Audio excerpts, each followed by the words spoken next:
Oedipus leaves his days as king of Thebes behind him and sets out on a path of penance and anguish with his daughter Antigone. But Oedipus' sons Polyneices and Eteocles were not interested in their father leaving Thebes. What mattered to them was who would take the next throne. They agreed to take turns at the throne for 1 year each. A year after Eteocles ascended to the throne, Polyneices returned to Thebes, but Eteocles had no intention of giving him the throne back.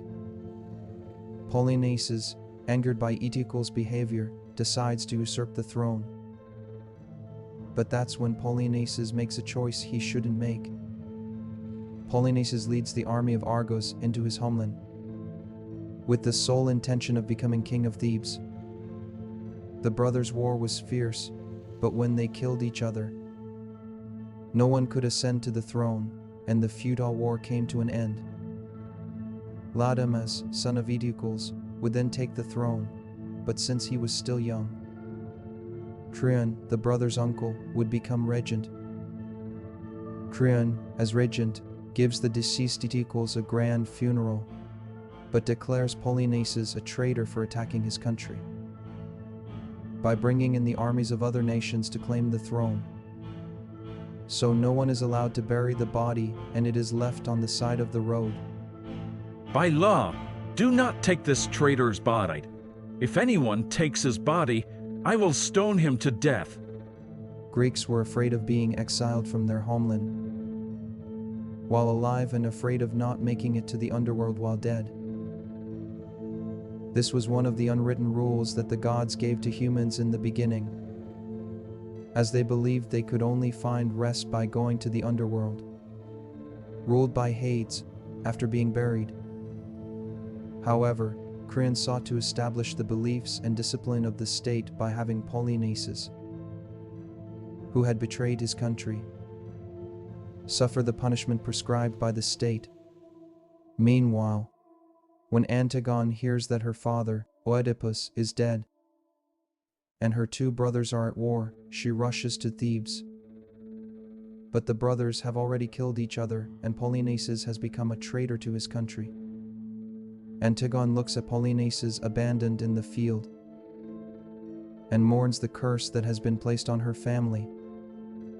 Unable to stand by and watch the abandoned Polyneices, Antigone sprinkles dirt on her brother's body to give him a burial. When Creon hears this, he orders Antigone to be captured immediately. Have you not heard my command? To Creon, who shouts in great anger, Antigone replies in a low, calm tone. I knew about it. Was it you, Antigone, who dared to break the law and bury Polyneices? But the gods have said that after death, it is only fitting that a man should be buried and go to the underworld.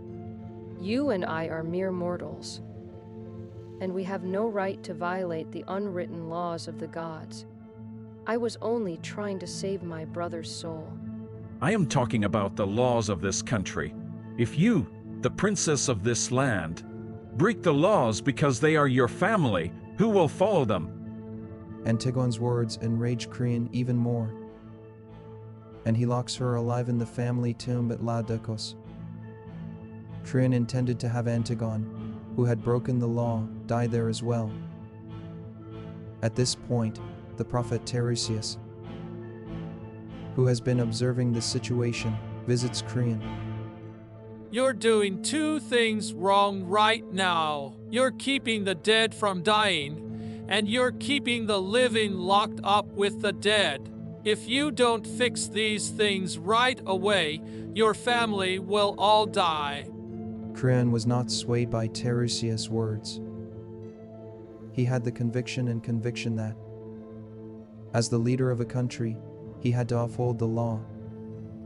Father, please release Antigone. She could really be in danger of death.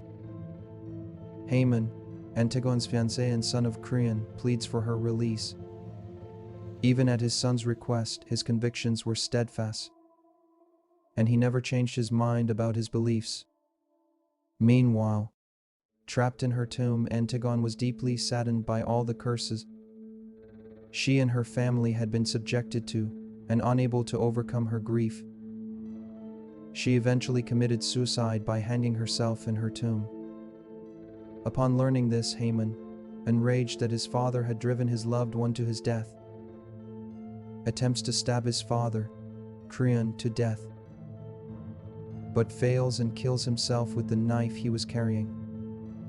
When Creon's wife Eurydice hears of Haman's suicide, she is devastated that she has already lost 2 sons to the war, and that her youngest son is dead, and she takes her own life.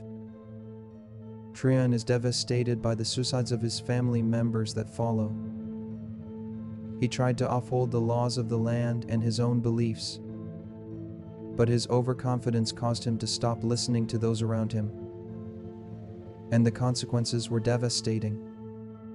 Antigone is also famously attributed to Sophocles. I encourage you to take a look at it. Thank you for watching.